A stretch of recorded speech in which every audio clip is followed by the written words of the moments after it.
producer, Auntie Maine.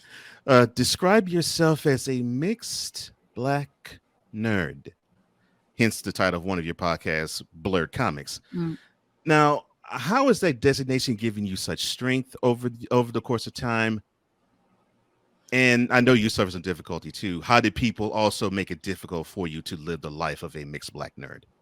I think the way that it empowers me or gives me power is claiming the way I access my nerd, right? Like, Mhm. um, black and brown people aren't considered categorically what you think of when you think of geeks and nerds and stuff like that. And I've been a lifelong comic book reader and fan, but I was growing up in a time where black people couldn't express geek, couldn't express nerd, couldn't express fandoms without some form of ridicule, because like we had, as a community, we had to live up to certain expectations that some of them were placed on us by ourselves. Some of those were placed on us by whiteness.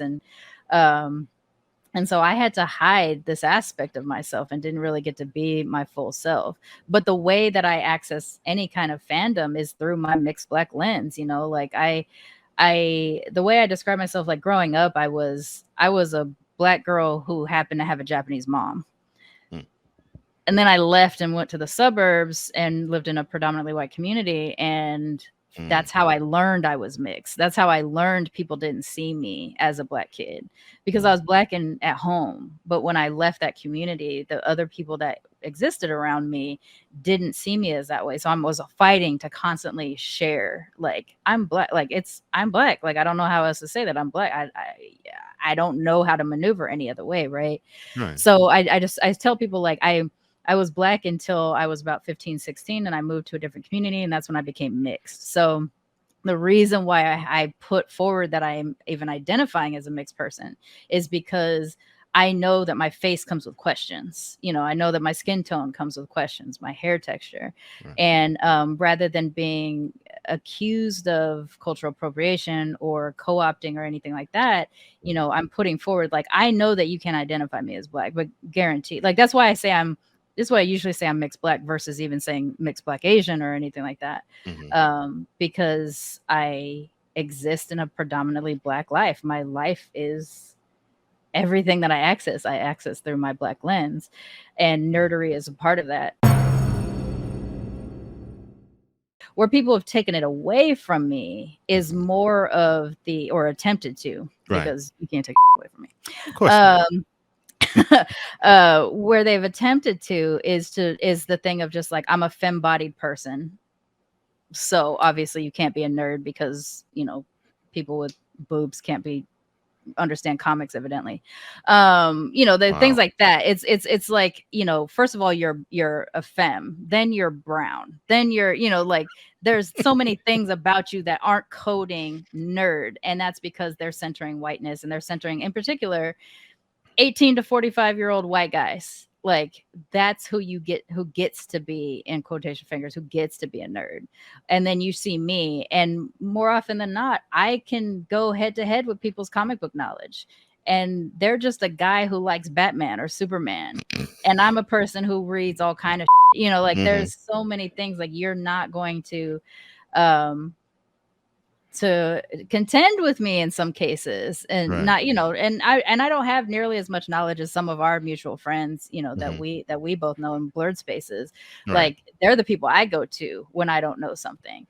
But when I go into a comic book shop, and it's predominantly, white male clientele there and stuff like that, and the first question is, do you understand that you're in a comic book shop? Like, no, that was really confusing. I don't know how I ended up here.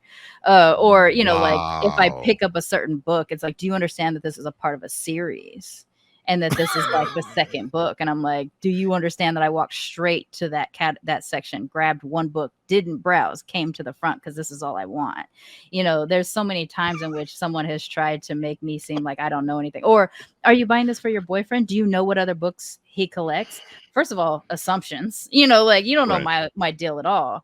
And for me, like, I'm all the things that tells you I can't possibly be a nerd. I'm a bi-gendered identity, femme-bodied person. I am Black and Asian. I am, like I'm also 44. So like people think you grow out of it. And the thing is like comics aren't really for kids. Like, and even when I was reading comics as a kid, most of those I shouldn't have been reading, like they've never really been for kids. Well, maybe in the golden age, but like, now they're for older folks and stuff like that. So nothing's diminished it for me. And I don't really allow people to take away my power. But that being said, they do attempt it a lot. Good. And I'm glad that they can't, because just in knowing you, that's part of your charm to me. Like the fact that you're proud to be a nerd, and you're proud to be Black along with being a nerd, and you wave that flag proudly and high. I'm like, cool.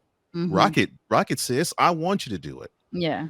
And the fact that you have people who basically call you out on different things, such as, okay, you're female, so you can't do that. You're Black, so you can't do that. You must be doing this for a man. So, and then allude to the fact that you actually might be illiterate. Yeah. These boobs are in the way of the pages. I can't see them. It's so ridiculous. I'm sorry, ma'am. I know your breast can't read. So I know, it's